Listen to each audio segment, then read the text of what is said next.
You've got 4 minutes, and this slide runs on in 4 minutes. I've made it so that it runs on in 5 minutes. So you have 4 minutes to answer this question, and I'll wait for the slide to.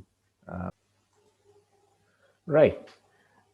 You probably realize there's no one single answer to such an extensive question. And what we've done is we've tried to work out a way that you could answer in the 5 minutes that's given to you. So how does the body react to surgical insult? The sympathetic nervous system goes into overdrive with increased cardiac output and glycolysis, endocrine response, ACTH and glucocorticoids, all this anti-insulin hormones pour out. So acute phase response, cytokines, kinins, interleukins, TNF alpha, interferons. You start off a clotting cascade. Elevated acute phase proteins are there. Downregulation of albumin and transferrin production, a vascular endothelial response, lower tone and coagulation, platelets and leukocyte binding. So answer in bullets, please, chaps. You don't have time to write a complete essay. So what is the metabolic response to trauma? You go through an ebb phase where you have reduced energy expenditure and reduced metabolic rate. You have a flow phase where there's a dramatic increase in metabolic state. Catabolism often lasts many days, particularly in things like burns with negative nitrogen balance. Burns and pancreatitis are the two major culprits, and impaired glucose tolerance. You then land up into an anabolic phase where there's replacement of fat and glycogen reserves and protein is synthesized. So the three major metabolism, lipid metabolism, major source of energy after trauma. Lipolysis is stimulated by sympathetic overdrive, ACTH, cortisol, glucagon, and a decreased insulin level and effect. Ketones release except by all, and there are two exceptions, the brain and the blood. Red cells cannot utilize ketones. Brain cannot utilize ketones. They need glucose. FFA and glycerol undergoes gluconeogenesis in the liver. You have a carbohydrate metabolism. You have a high glucagon and low insulin and corticosteroid induced anti-insulin effect. The whole reaction of the body is anti-insulin. So glycogen stores mobilize to create a temporary hyperglycemia. Glycolysis, sorry about that spelling, chaps. Glycolysis for energy for CNS, leukocytes, and RBCs, which have insulin-independent mechanisms. Glycogen stores depletes in 24 hours, and therefore you need a gluconeogenesis from lipid breakdown and amino acids after protein breakdown. Protein metabolism, skeletal muscle release amino acid, anti-insulin effect. Requirement peaks after about 7 days, often prolonged. It's proportional to the grade of injury, and I said pancreatitis and burns are the two major culprits. Only source if exogenous protein is not provided, which means you have then patients losing weight, disastrously. Can cause endothelial dysfunction and intestinal mucosal atrophy, leading to a loss of barrier to bacterial translocation. Therefore, it's very important to provide exogenous protein. Loss of more than 40% is usually fatal. Right, chaps. So the next one. Again, 4 minutes.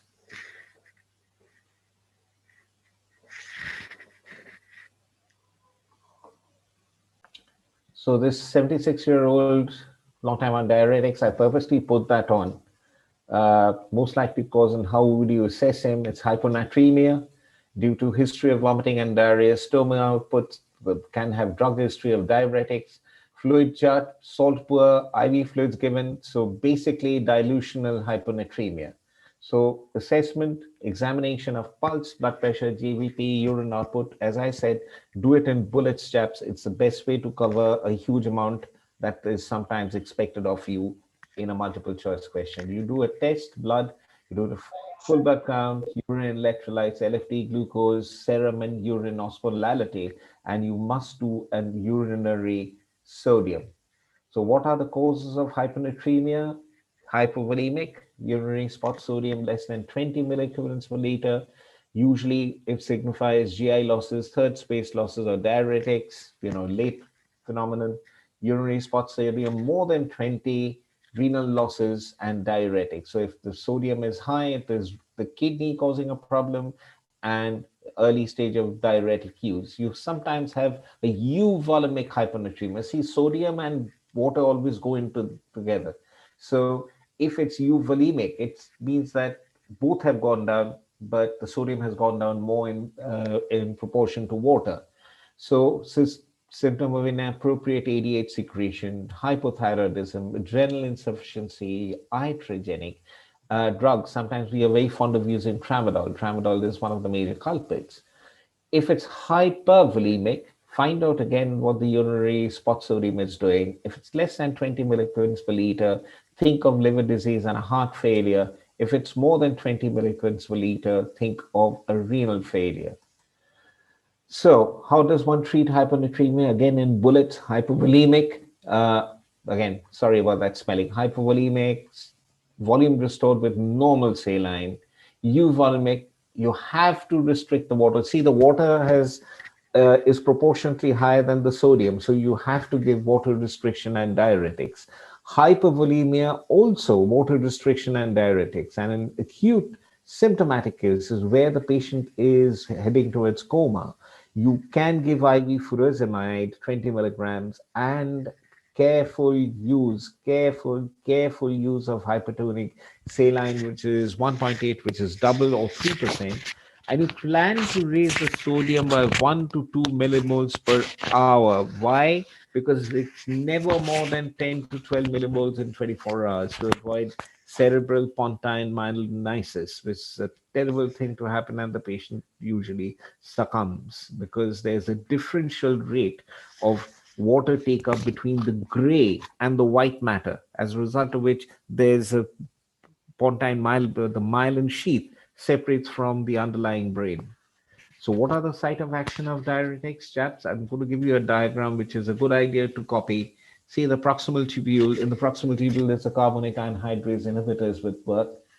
Osmotic diuretics work on the descending lip of the loop of Henle. The thick ascending limb, it's the furosemide and torsemide that work. The loop diuretics, they are called loop because it works on the loop.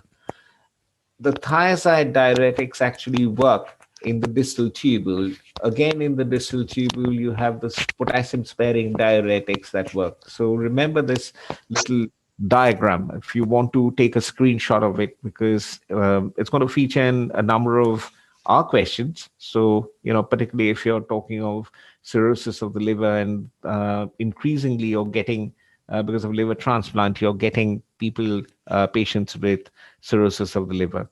So remember that. So proximal tubule, descending limb, loop of Henle, osmotic. Proximal tubule, carbonic anhydrase inhibitors. I've colored it separately. Thick ascending limb of the loop of Henle, loop diuretics should have been orange. Sorry about that, chaps. Distal tubule, thiazide diuretics, and potassium sparing diuretics. Okay. Right. So, OSCE 3, a 43-year-old lady presents with dysphagia to liquids, not to solids. And I'm giving you an image. So, the question says it's a barium image. So, go through that. You've got 4 minutes again.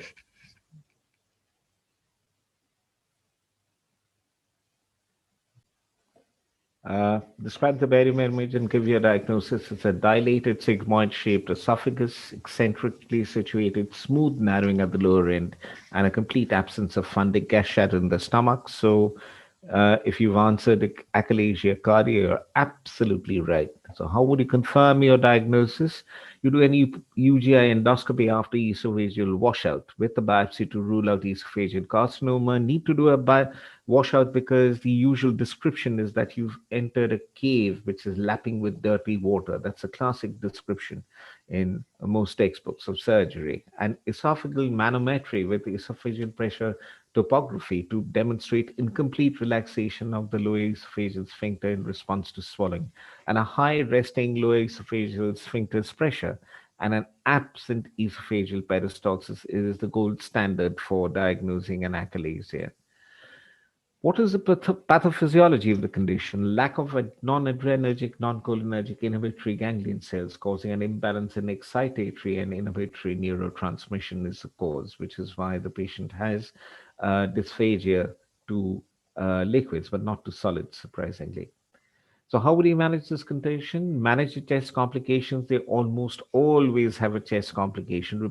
Remember that if you are given any uh, pathology, obstructive pathology in the esophagus, think of the two tubes, one in behind, one in front. So inevitably, if you have an obstruction in one of the tubes, there's a fair bit of aspiration and aspiration pneumonia. So you manage your chest complications again with an esophagus. You have to ensure nutritional support, bring up the albumin to normal levels before you proceed for any further treatment, and you obviously correct electrolyte abnormalities, if any. So again, bullet forms allows you to go through a huge bit. Just write bullet forms because the patient because your examiners would expect that. In a fit patient, you could do a laparoscopic Heller's myotomy with partial fundoplication, or could do a door, which is an anterior, or a toupee, which is posterior. If the patient is not very fit, you can do a per oral esophageal myotomy. But remember that the incidence of GERD is about 50% if you've done a poem.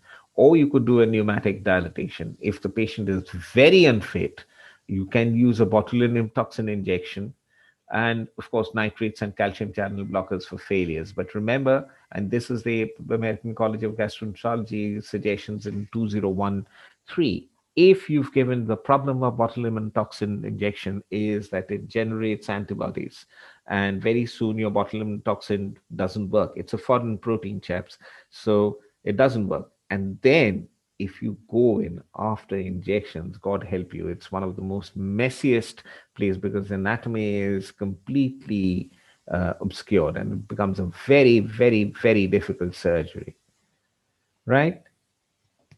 So, OSCE 4, 4 minutes again. Obviously, what is your diagnosis? This is a type 1 colorectal cyst. So, um, how will this patient present to you? In infants, patients present with jaundice and pale stools and mimics biliary atresia. And you actually feel in a kid, you can feel a palpable mass in the right upper quadrant with hepatomegaly. You can't do that in older patients. You have the classic triad in about 10 to 20% only. You have pain upper abdomen, jaundice, or even cholangitis. You may have a palpable upper abdominal mass that's present only in 10 to 20%. Severe symptoms, hepatic abscesses, portal hypertension, recurrent pancreatitis, and you sometimes have cholelithiasis. So the classification is the Todani classification, accepted, and I'm sure all of you chaps know it. Type 1 is a fusiform, type 2 is a diverticulum, type 3 is a choledococele, which is inside that intramural part of the CBD, inside the duodenum. Type 4A is a saccular dilatation of CBD and intrahepatic ducts, both. Type 4B is a saccular dilatation of multiple saccular dilatations of the CBD only. So B is only CBD. Type A is CBD and the intrahepatic ducts.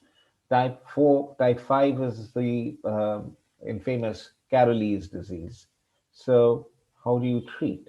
So complications are liver in you separate it again, do a bullet form. So you do a liver, hepatic abscesses, cirrhosis and portal hypertension, pancreas, you have recurrent pancreatitis, gallbladder and CVD, you have cholangitis and cholelithiasis. And in the long term, that is why people are worried about choledochal. Usually type 1 fusiform is the most common, and they often sometimes come back with a cholangiocarcinoma. So pathophysiology, the Babbitt's theory of a long common pancreatobiliary channel. And his concept was that the reflux of pancreatic juice causes a damage to the CVD and weakness and dilatation. Congenital theory, elastin in the CVD wall is significantly absent during the first year of life. So cystic dilatations develop during the first year of life and fusiform dilatations later.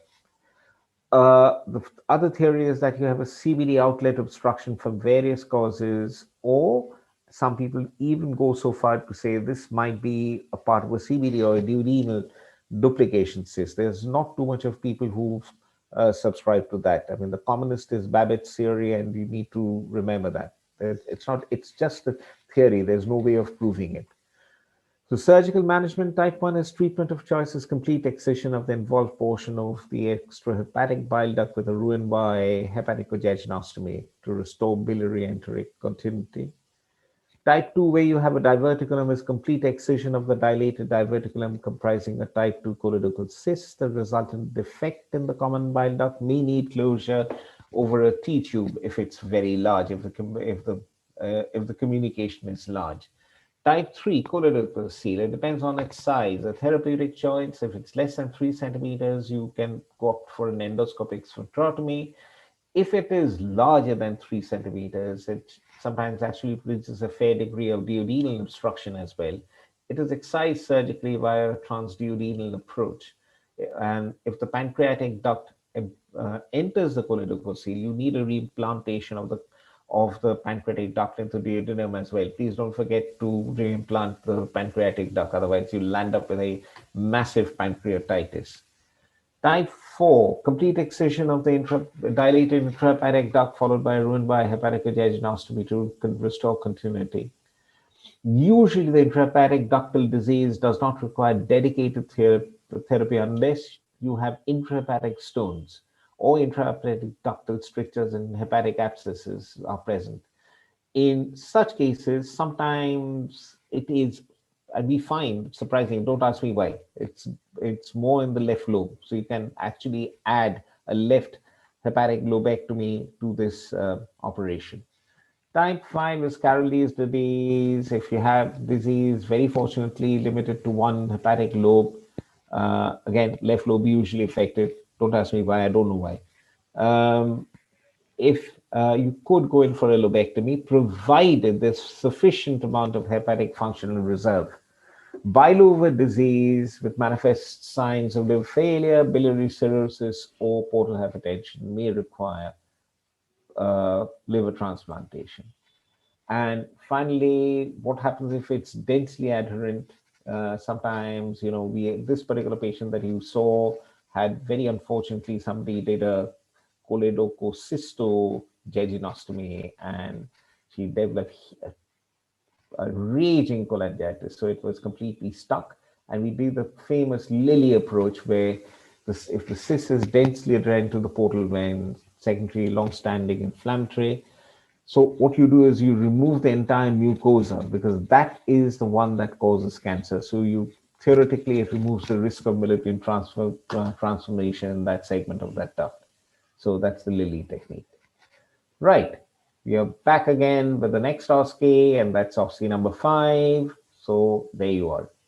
4 minutes ago.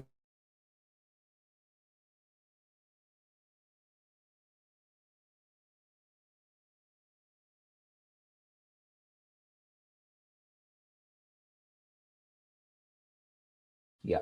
So this is so you are 2 minutes. I'll give you 2 minutes for this. No, I'll give you 3 minutes. Okay. Sorry, chaps.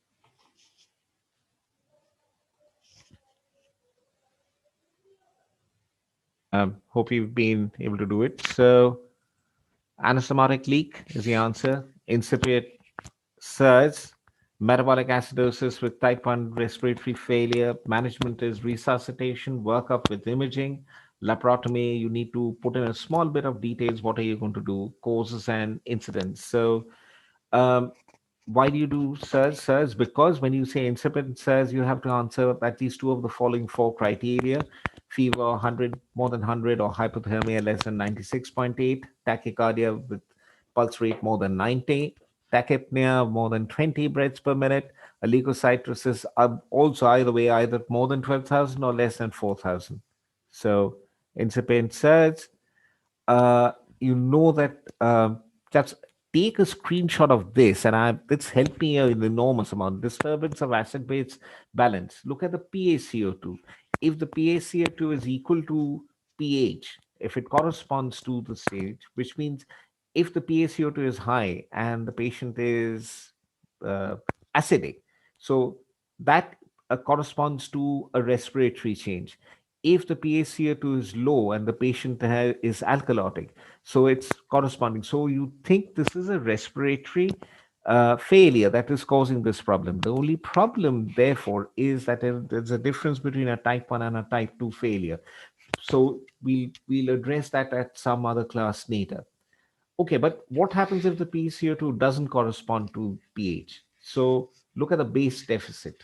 So SB equals pH. So it is, if the base deficit is high and the patient is acidotic, it means obviously that this element is metabolic. So if it corresponds to the change, it's acidotic. If there's a lot of base excess and it's alkalotic, it means it corresponds to this. So this is metabolic. But unfortunately, sometimes it doesn't correspond either way. There you have a mixed problem. So it doesn't correspond to this. So you think of the mix. And when we are doing an acid base class, we'll actually work it out. And I think some of you chaps have been through that acid base class.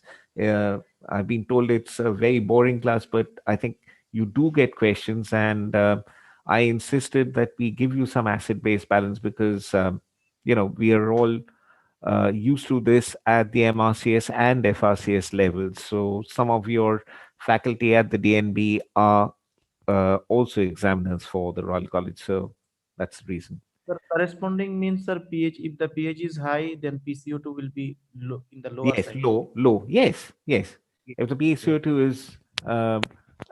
is high, if the PCO2 is high and the pH is low, which means minus is more. PCO2 high, acidosis. Patient has not 7.4, it is, say, let's say 7 or 6.8. Okay, so that Okay. corresponds to an acidotic change. Okay. If they are Okay. both going in opposite direction, then it will be respiratory. If they are in Yes, the same yes, direction, yes. Absolutely. Okay. So we can't actually discuss because I need to finish 7 questions minimum by the time it's 1 hour. So look at the blood reports. Hemoglobin is 9, total count is more than 16,500, CRP is more than 260, and the APG shows that. So obviously it's acidotic. Okay. PCO2 is low. So it's a respiratory element. PO2 is low. SB is -4. So if you put it across out here, see, put this across out here. Get it? Which is why it's a metabolic acidosis with a type 1 respiratory failure complicating the problem. So remember what I said. If you have a base deficit, which means minus, SB is minus, and the pH is low, it means that it's a metabolic defect. Okay? See this. Can you see that? Hello? yes, sir. Yes, sir. That is what you need to concentrate on in this thing. Okay, I don't have my pen today. I thought I'm not going to use my pen. So if you have a base deficit which is high, which is very low, and the patient is acidotic, it has to be metabolic. Okay, so let's look at that. What is the SB? -4. So it should be 0, isn't it? Okay. 0 plus -2. So it's negative. And you have a pH which is 7.3. So it is metabolic. But PCO2 is also low. So you have a type 1 respiratory failure, isn't it?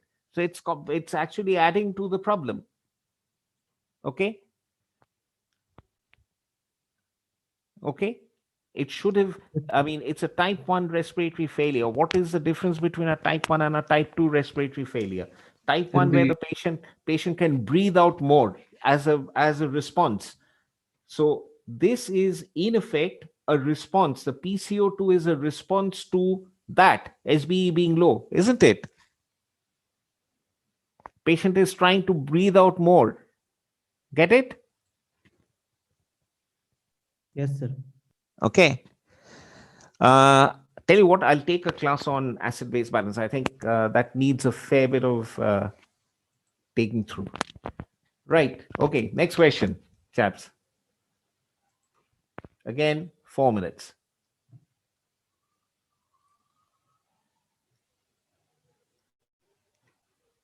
A clean wound elective, no infection or transection of GU, sorry, gastrourinary or biliary tract.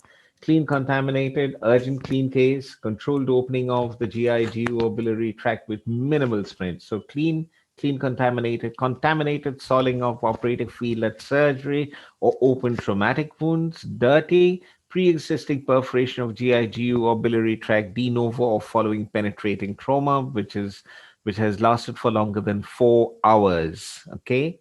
So incidence SSI is 20% of healthcare infection occurs in 5% of patients undergoing surgery within 30 days, and the classification is within 30 days of surgery. What are the risk factors? Patient related risk factors, extremes of age, malnutrition, obesity, diabetes, smoking, immunosuppression, MRSA colonization. Surgery related risk factors, skin preparation, antiseptic, where there's been a failure in that, length of surgery, where there's an absence of lamellar flow in airflow in the theater, antibiotic prophylaxis, both in type and timing. You've chosen the inappropriate antibiotics, and sometimes we see people choosing gram-positive coverage for GI operations, which is unfortunate. And the timing has to be, within that golden hour of 30 minutes pre to 30 minutes post incision. So 60 minutes is the golden hour. Use of foreign material and drains. Drains actually increase the presence of, evidence-based surgery. It increases the chance of infection. Poor hemostasis, rough handling of tissues, and definitely post-op hypothermia. So if you categorize SSIs in superficial, deep visceral, and organelle space, superficial is usually infection in superficial part of the wound, pain, swelling, or heat, usually a gram-positive uh, uh, mm, gram-positive usually, an abscess or collection in the deep part of the wound, fever, pain or tenderness, gram-positive or gram-negative, and an organ space infection, abscess or a collection present, purulent discharge from the wound, anaerobes, E. coli or enterobacteria present. So that is your categorization of SSIs. Okay, now before we go there, I've been asked to define the achalasia. Chaps, what we'll do is save up your questions. We'll actually discuss all these questions later because I'm already running one question behind. I need to cover 15 by the time it's 7. So this is your next, OSCE. And as I said, sometimes you have multiple slides. So you need to remember that you need to copy down all factors. So read through that.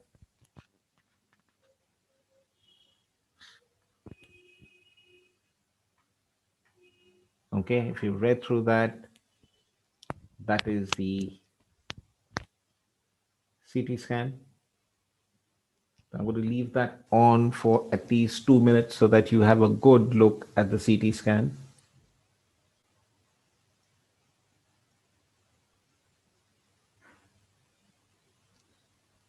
You will have 2 minutes for the CT scan.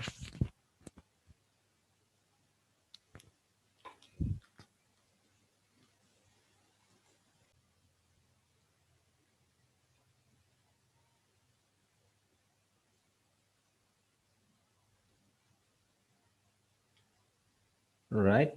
And for the questions is this. So you have now, you've had one, actually I reduced it to 1 minute. You have 4 minutes for this. Okay.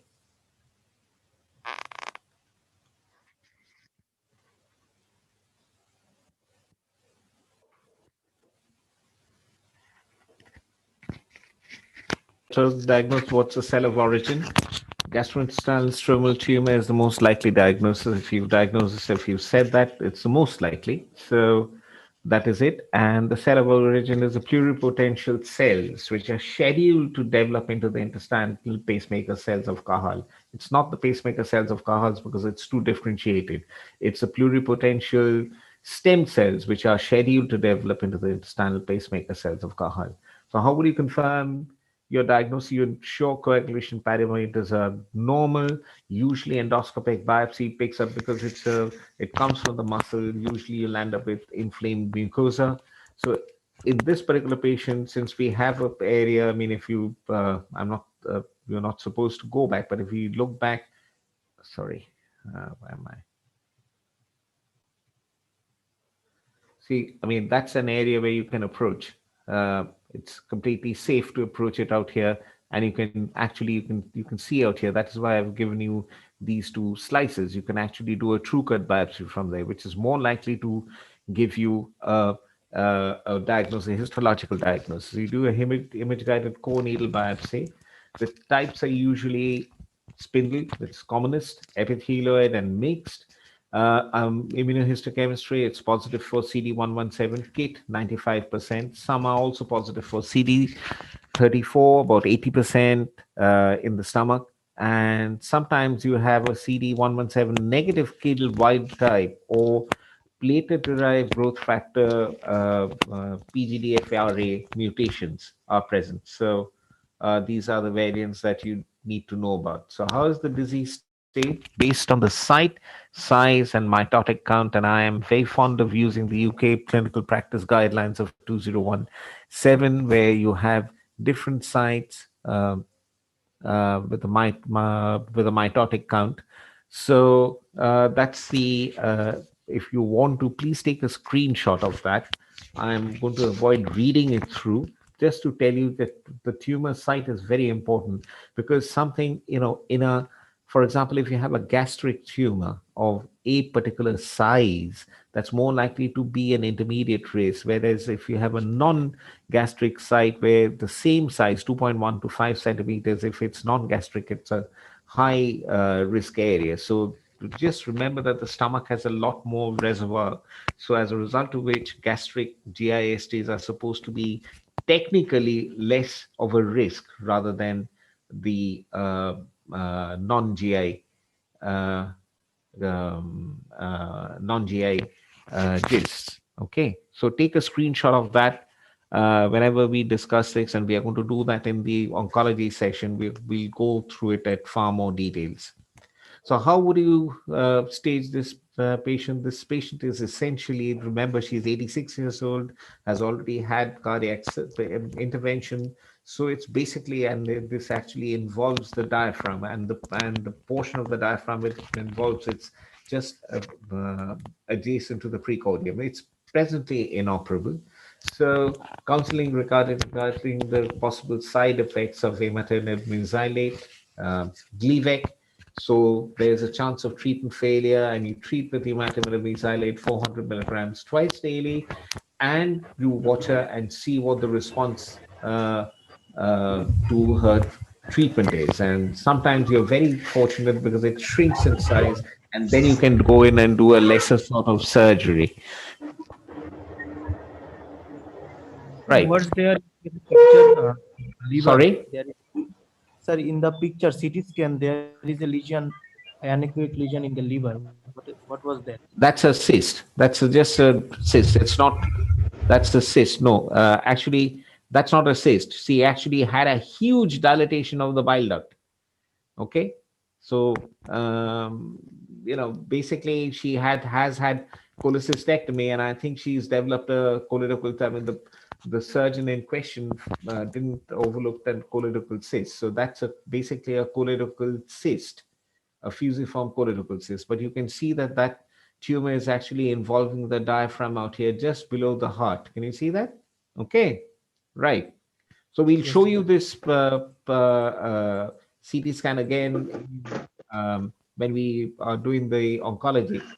So you treat with imatinib mesylate 400 milligrams twice daily, and the most common side effect, don't forget, this is it affects the vascular endothelium. So a number of my patients actually have come back with deep venous thrombosis. So how do you assess? You do the RESIST 1.1 or the CHOI criteria, and this is the RESIST and the CHOI criteria. So what I would suggest is you remember the RESIST, which is most accepted.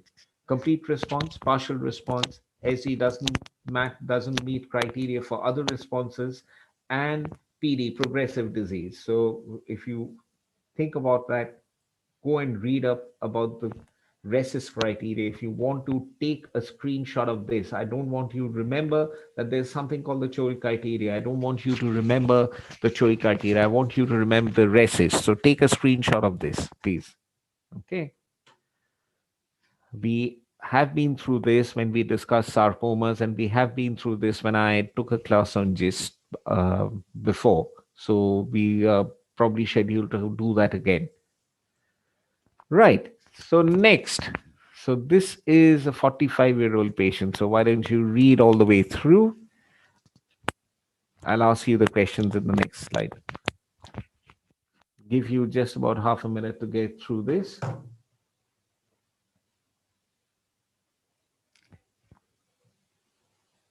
I know I'm rushing you chaps through. So from now, you have basically uh, just slightly short of 4 minutes. So there you go. These are the questions.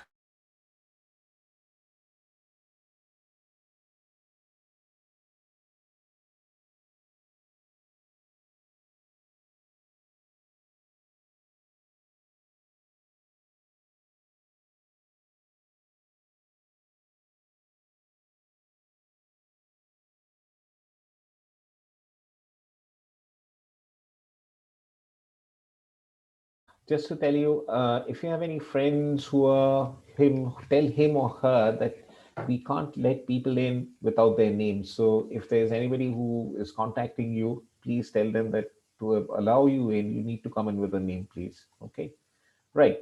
So acute edematous calculus cholecystitis, you're right if you've done that. The Tokyo guidelines 2013 modified in 2018. Grade 1 is mild acute cholecystitis. Grade 2 is moderate acute cholecystitis if any one of elevated or reduced 2LC more than 12,000, less than 4,000.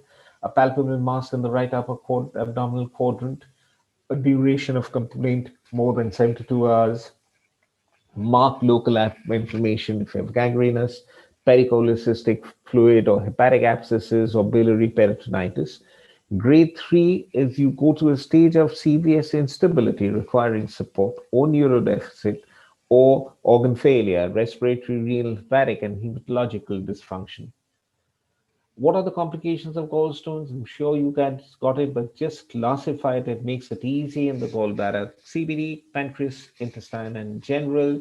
In the gallbladder, acute cholecystitis, biliary colic, gangrene, and perforation, and PAMA, and acute chronic cholecystitis, mucocele, and carcinoma. Remember that more than 85% are asymptomatic in the pancreas.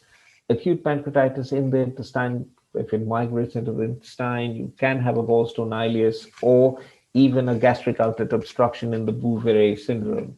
In general, you can have endotoxemia, E. coli septicemia, so don't forget that. So, what is the Charcot's triad? Complications of gallstones, particularly stones in the bile duct, choledochal lithiasis, obstructive jaundice, biliary colic, unfortunately named because the bile duct doesn't have a muscle, but there we are ascending. Some of our terms are sanctified by long usage. Ascending cholangitis, so obstructive jaundice, biliary colic, and ascending cholangitis. That the combination of those three is Charcot's intermediate hepatic triad, and so you have hepatic high temperatures with rigors, pain, itching, and jaundice.